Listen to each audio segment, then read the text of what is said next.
Spleen shot, boom. I'm training with the legendary Bas Rutten.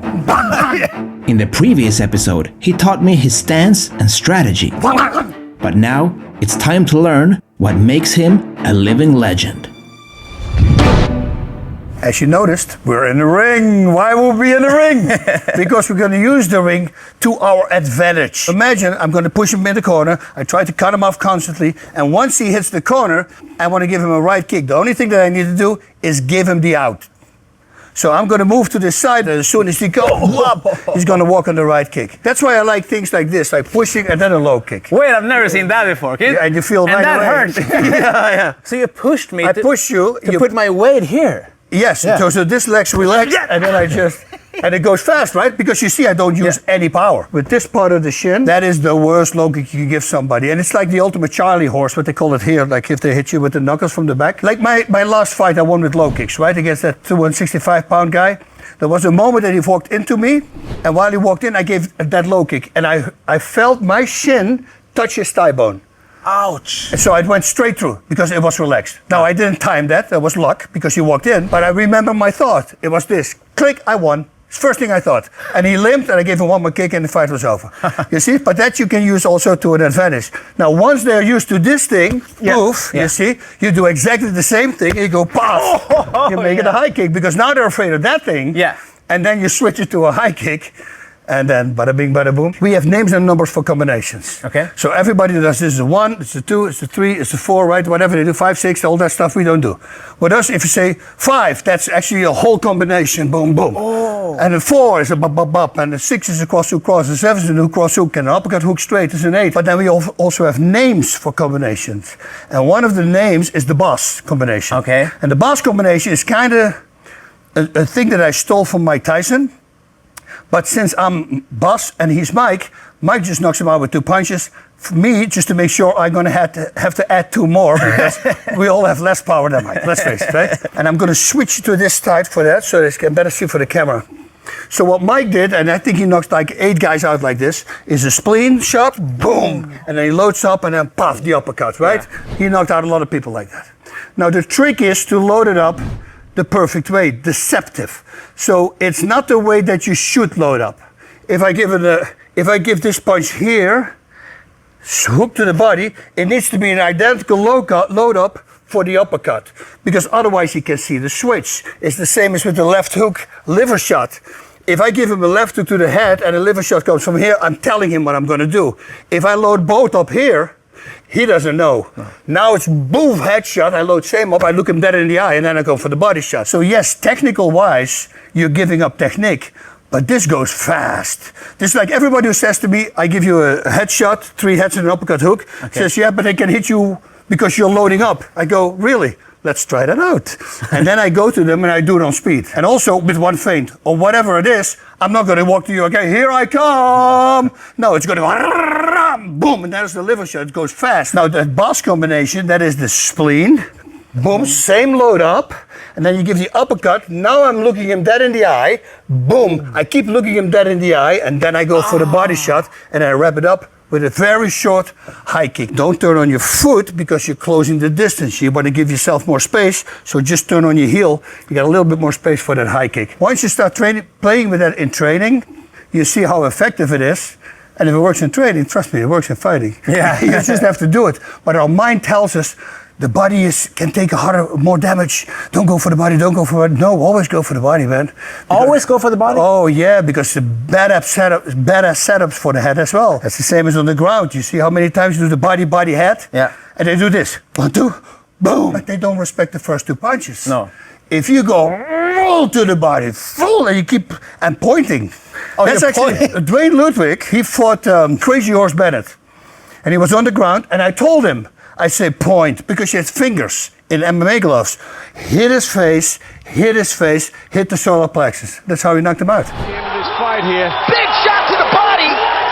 And I do this many times. I make a combination, I point. Poof. See, once I start doing that, you know the head kick is going to come. Something that happens with me when I go for the body is I expose my face. So I'm kind of afraid of going too much to the body. Do you have any advice for me? Yeah, in and out.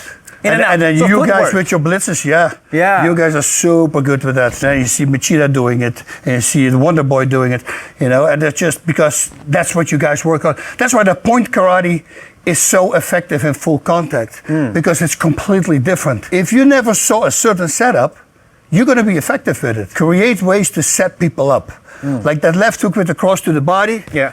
If I do that, that cross is going to be a hit. Then I step back. Now theatrics kick in. Okay. I'm going to go, nice one, right? Watch, going to do it again. I just tell you what I'm going to do it again. Yeah. But this time now, you're going to block this punch, and I'm going to add a left hook. You see, so I give you what I'm going to do, and you go like, oh, there it comes again, poof, there's the hook. You see, I'm just telling you. And if you start listening to me, you're going to lose that game. You don't. Because I'm just setting you up. If I throw a punch like this, it's for a reason. Yeah. I know not to punch like this. No. I want you to block it to set something else up, whatever it's going to be. I've also seen you hit with like your forearm. You're gonna knock everybody out with this thing because you can't defend it. I'm hitting it with this part. You can go full defense. Doesn't really matter. Look what happens. Poof. Oh, it comes through and goes behind. It goes behind. If I do this on the back, and you see the power, I don't want to be in the street fight, that's thankfully 25 years ago, that's the one. Because you can't block. And especially if you set it up here, I mean, the power, it is so powerful. I don't understand why people are not using it. It's the same with this punch, right? They hating these punches. You mean if somebody else on the ground? Yeah. Yeah. What about this? Bonk. Bonk. Hit them under here, and the whole head snaps like this. You hit with this part. If you sit here you can load up like this. Here I can load up here. I mean, it's so powerful. Guys, it's legal. The thing you don't want to do it on a far distance, because you want to, of course, watch out.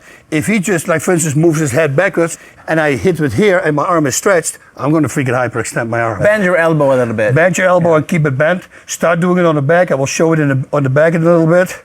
It's freaking destructive power. Yeah, so you can high kick it. All right. Man, I didn't stretch. Yeah, watch out, watch out. Okay.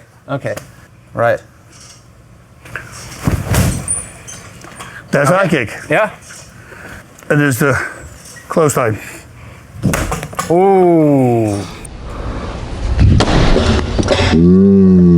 It's scary. Yeah. I did this one thing. I had somebody at the Thai pads, and I was hitting it like this.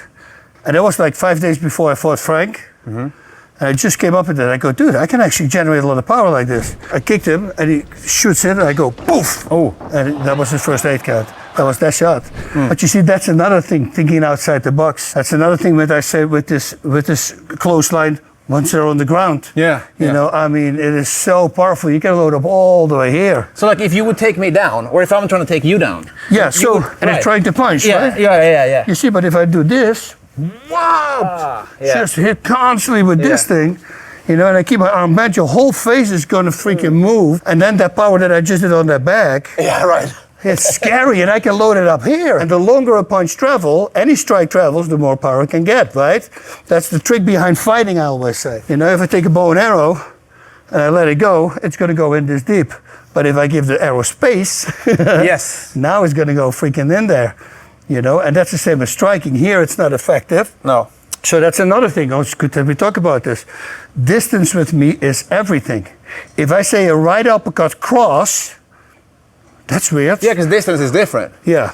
But imagine if I with the rear uppercut and he flies back on it, now the cross will work. Yes. Watch what happens if he's at the wall. Boom. Now I have to create my own space. You see, so those things, if I say to my students a lead uppercut cross, they know to throw a long lead uppercut because this would be stupid. Yeah.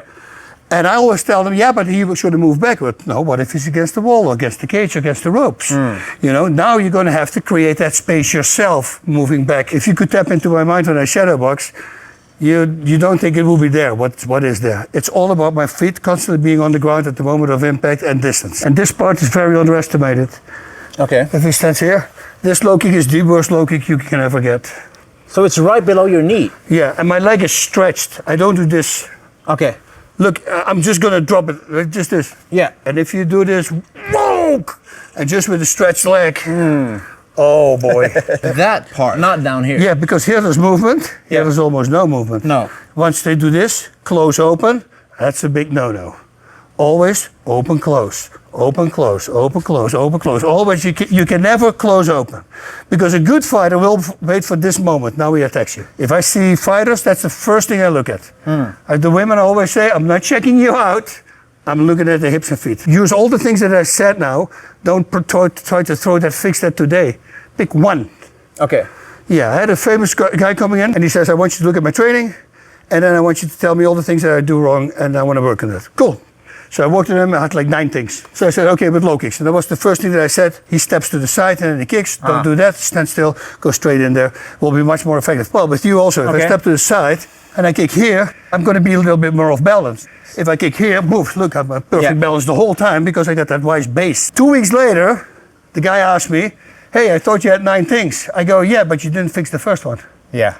You see, so if I see he fixes his first problem, we go to the next one. If I give him 9 things in one, there's no way he's going to do that because it's too much.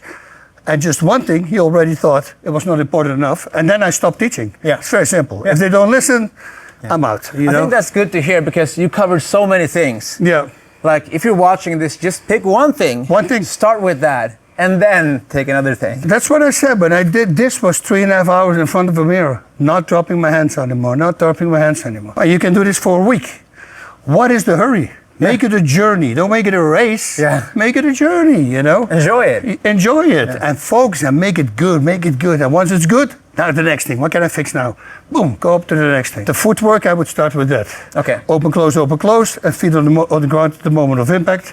And then movement, of course, right after. You never want to go for 1, 2, and keep standing here. You always want to get out, bell up, weave, whatever you want to do. Always movement after throwing a combination. And once you do that the whole time, that's what you said with the body shot, if you just get in and out, and in and out the whole time, then it will be okay. And with you fainting for body shots, faint one, real one. Like a stutter jab and then the real. Yeah. Okay. That's a really good one. I train with the guy Majid Raes, he's from the Pakistani Taekwondo team. He just like this, no power, click, boom, hard power. Ooh. So what you don't know which one is the hard one. And that is really getting in your mind, man. You go like, shit. Yeah. So the first thing I did was to push the low kick. And I saw him, I go, bang, bang, 2 points. He goes, dude. I go, exactly. I said, I'm not going to fight that speed, dude. You can do this, and he will kick a 3 ball with the ball of his foot on your jaw. Oh. His accuracy is so bizarre. Yeah. He goes around the court, kicks everything with the ball of the foot, also to the body. That's the one I like a lot. This one. Oh, yeah. He's swimming out to the bottom. Right, so it comes like looping like that. Yeah. Oh, it works so good because a lot of people block here. Then poof, you got it on the liver, and then you set it up with a roundhouse kick. So I start with the roundhouse. Boom! And then you load over. The roundhouse. Go, nice, good one. I'm gonna start using that. Yeah, that's my one thing. I'm just kidding. There's so many things. No, I see you freaking. You're really good. So. Thank you so much. You're very welcome. I appreciate that. Thank you. Okay. So we covered a lot of stuff that you can use for combat sports and martial arts, but what about street fighting? How does that change things? The thing is, you have to go from 0 to 60, and that's what a lot of people don't do. If I put my finger on his eye and I just push, he just turns his head, and he's going to be off. So if you want to go, you got to go all the way in immediately. But now again, I'm talking about a life and death situation. I like this one a lot. Ooh. It goes very hard. Wait, and so is that part of the hand? Yes, I go full for the throat, and then of course I follow it up always. There is this rule, you want to just destroy the target, is what they call it in street fighting. Like if somebody has a gun, you know, and he has the gun out, it's already missing me. So as long as I keep control of this, and now I'm pushing it to your hip, there's nothing you can do. And now I just go to town on you. Headbutts, everything that I want to do, until you don't move anymore, that's when I disarm the gun. And of course, you don't want to do this defense if your loved one stands here, because if he does fire a bullet, he might shoot. So you have to know where to see. If somebody's here, say, good, oh, I don't want to do this, you got to move to a different place, you know, because there's no way, I got it. And then you just go. So always control the gun, by the way, as well. A lot of people say, hit it out of his hand. Never do that, because now who's going to get it? You know? So, but if you control it, you control everything. The power from the attacker is always in the weapon. They think that's going to make all the difference. If you immobilize that, their whole power is gone. And once they're getting hit in the face, instead of letting go, they're like a possum. You know, like possums are so dumb. I'm sorry, possums. You know how you can catch them? It's the funniest thing ever. You put a little cage like this on the ground, you bolt it into the ground. Okay. Like this. With this small, their hands can just fit through it. And then you put food in the middle. And then they go in, they grab the food, and they can't get out. So when you walk up, instead of just letting the food go, they won't. They want to keep the food, and then you can simply grab them and walk away. So don't do that. And that's with people with weapons. The whole power is there. They focus only on that. And once you take that away, then it's an easy destruction. What about knife? Would it be similar? Knife is the worst one. You got to go in. Yeah. You can never leave them in. As soon as they load up, you gotta go. You gotta go. Yeah. And you have to take the risk of getting stabbed one time. 80% is the underhand stab, and 20% is the overhand stab. Is what they do. So that's what we like to focus on, and it's all simultaneously. Bong, and then you gotta keep on going. You gotta control the head with the weapon.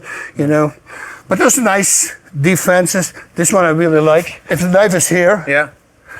Simply do this, there's nothing he can do. He can try to lift it up, there's nothing he can do. What I can do is this, and I can start stabbing him with his own knife. And again, because the power is in his hand, you will not let that go. No. Instead of letting it go so you don't get stabbed, somehow they keep holding the knife, and I can just start perforating your liver in this side. So something that I heard is that you should not actually use a closed fist in street fighting. Because I always did hands, You would use open hands. I was a bouncer, and I saw my friend bouncers getting the hand broke on their skulls. Boxer's fracture. Yeah, because if you hit somebody here, you're going to break. You know what one of my funniest things was? If somebody punches me with a cross, I do this. You would headbutt the hand? Oh, you're going to lose this game, 100%. Whoa. Think what happens, right? Yeah, okay.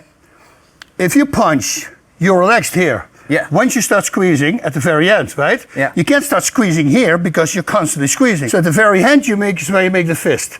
So now you're punching me, and I suddenly bring the target here. I'm relaxed. You're completely relaxed, and now these little bones have nothing. They're going to break. That's one of the best defense. If somebody goes with a big overhand, that's where I do poof. I did this. I cannot say what name. To a very famous fighter. Okay. And that was my first sparring class after 6 years because I was making a comeback. That last fight that I had with the low kicks, what I was talking about. And he was known for throwing overhands. And I said, let me get used to this. First I said I didn't want to spar. He goes, why not? I said, my timing is off. He goes, no, I'm okay with that. I said, that's not for me, it's for you. I said, because normally when I kick you in the head and I see that you don't defend, I can redirect. Yeah. But I don't have that reflex now. Okay. So I might kick you in the head. He said, oh, no, we can do that. I said, okay, good. I said, wait with that overhand. And the first thing he throws is a freaking overhand in my neck. And I go like, okay. Next time I'll mess up your hand. And we're sparring again, and there he came, and I go, buff! And he's on the ground. Ah! I said, I told you. His hand was hurting, and that was a regular boxing glove. We had a glove on. A boxing glove, yeah. And he was on the ground, like in pain, yeah. I said, I told you. I had some other ones. One for the English guy, Paddy the Baddy. Okay, yeah. Yeah, I have a move for you, Paddy the Baddy. And next time I see you, because you're that violent guy who's going to pull it off, you're going to score the first knockout with it. I'll guarantee you that. Okay. It is such a badass move. It's from a grounded position. It's a scary one, yeah. Could you show it on me? I can show it on you, yeah. Okay. Just don't kill me. You're on the ground. I'm on the ground, back. Like that? Yep. You're just in this position. Huh? Boom. Oh, wait. You're only. You're kneeing me with my own knee. Yep. Wow. I can literally, and there's no way you can defend this. There's no way you can defend That's it. crazy. How did you come up with that? You know, that's what I'm saying. I'm just playing around the whole time. I go, wait a minute, I actually called Big John McCarthy. I say, is that legal? And he goes, yeah. I said, I need to know if that's legal or not. Wow. Now, the most important, and that's what I want to talk about, this is super important, is always your breathing. I have a title fight, a world title fight against Funaki. You see me in the corner hanging there.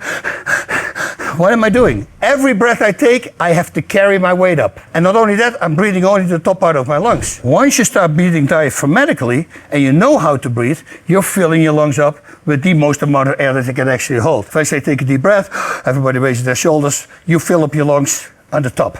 The most dense, rich oxygen part of your lungs is actually here. It's very low, right? Your lungs, your diaphragm is a thin dome-shaped muscle that separates the chest cavity from the abdominal cavity, right? And it's like a ball cap. It's the thing that hangs in the middle of the body, it's attached to the bottom outside of your rib cage, at the bottom of your rib cage. And what it does, it flattens out. It goes down. So from that angle, you see what it does. It expands because it flattens out. That chest expansion creates a vacuum or a negative pressure or a suction, whatever you want to call it. And that suction, that's the reason your lungs open. Because your lungs don't have muscle. If you can't expand your chest, you cannot breathe. You die. Now, the diaphragm also goes down. If you take a gallon of water and you hold the gallon of water in front of you, how is that going to fit in your lungs? Well, you have 1.5 gallon. So more than 1 gallon. That's 6 liters. It's a lot, right? It doesn't because we think it's here. Because the doctor says, oh, take a deep breath. Yeah. No, but your lungs are here. They go all the way down. They massage your intestines. So that suction from that dropping from the diaphragm also brings, because the lungs are on top, sucks the lungs open to the bottom as well.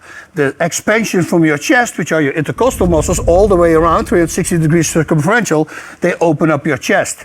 That chest expansion and that dropping down, that's what opens up the lungs. That's what brings the air into the lungs, to the bottom of the lungs, where it's the most dense oxygen-rich part of the lungs. That by itself gives you dramatic more energy. Now, the device that I have, it's called an inspiratory muscle training. I thought I was the inventor, but of course not, because it's been around for decades. Because all the Olympians are endurance athletes are actually using it. They work out your 11 pounds of breathing muscles. Yes, you have 11 pounds of breathing muscles, which are your intercostals, your external intercostals that open up your chest, and your back muscles as well, because you don't think your back breathes for you. Oh yeah, it breathes, but you have to work out those muscles. And that thing is resistance training. It's literally weight training for your breathing muscles. The difference with me now, coming off a round, very hard round, I'm literally walking like this. And see me in my world title fight. I'm breathing like that. I'm completely dead. It's completely gone. So people might think their cardio is the problem, but it's actually their breathing. It's their breathing. Yeah. Completely breathing. It's all chest breathing. And then on top of that, a lot of people mouth breathe. Oh yeah, big thing. Big thing. Don't get me wrong. If you're tight, you have to open your mouth, of course. All these nose breathers always go like, I already breathe through my nose. Okay, really? Put the treadmill on 15%, 9 miles an hour. Start. Let me see a minute and a half. You're gonna open your mouth. Yeah. You know, it's a freaking exercise. It's last resort. It's last resort. Yeah. But preferably, yes, during the day, you always want to breathe through your nose. You know, it's better for, you know, also nitric oxide. You get more oxygen in your system. You're vasodilator, so your veins open up more. The blood pumps easier. It's all nose breathing. So is there like a breathing exercise that people could try at home? Put a book on your diaphragm, on your solar plexus, and then just while you lay there, raise the book the whole time. So don't raise your shoulders. Never do this. Always. So it's not the chest, it's the diaphragm, the belly breathing. Yeah. You start with that. It's Yeah. good that you said it. You start with that because I need your attention to go from your chest to your belly. And once you have the belly, now, see, you start also doing your chest. So don't get me wrong, it's all belly breathing what you want to do. But once you got the belly breathing down, that's when you want to also include your chest. But you will never want to raise your shoulders. That's the big problem. Do you have any final words of wisdom to the audience watching if they want to become legendary fighters? You read the book The Alchemist. It's a simple book, but it's sold like 120 million copies for a reason. It's about a sheep herder. He goes off the path, he goes back on. And this is literally with every profession you have. You get sidetracked, you got to go back on the path, back on the path, back on the path. And if you just have your goal and you let nothing else distract you, and you love it, that's, I think, the most important thing. Once you love it, you will go obsessed with it, and then it's an easy thing. Like, it was never a job for me. You know, if you love it and you do it a lot, there's no other way than you're going to get good, right? Yeah. I mean, and try to think outside the box. Don't believe what everybody says. You know, like the twisting the hands, and you know, but everybody's saying it. Yeah, but that doesn't mean they're right. That's what Sakuraba did. That's what all these guys do. They think outside the box. Everybody does this. What if I would do that? I was blessed with not having a grappling coach and not a real striking coach. Yes, I would go in, but nobody ever told me really how to strike. If they wanted to force something on me, sometimes that's not good. No. But I never had that problem. I just figured it out myself. I just looked at the best guys that I thought were the best guys. What do they do different? Yeah. If I'm going to fight like that, that's how they generate the power. And then you start working with it. And now, if I would go back, I would start switching stances. I would start throwing a bait out here, not just by saying something, but also maybe just throw something out. I will be more like that. But, you know, if it's not broken, don't fix it, right? Yeah. It always worked for me. So I got a 90% finishing rate almost. So that's a nice way to end. And on a 22-fight winning streak, it's a good way to go and to leave the sport. Yeah. You know, tthankfully, I got a lot of injuries because I would have been that easy, dumbass would have kept on fighting. And eventually you're going to lose against these young guns. You know, they're going to beat you up. They can train twice as hard as you. Exactly. So. All right, well, thank you so much for sharing your time, very welcome, brother. your experience, I appreciate it. your expertise. Thank you. Hit subscribe. Hit subscribe if you enjoyed that.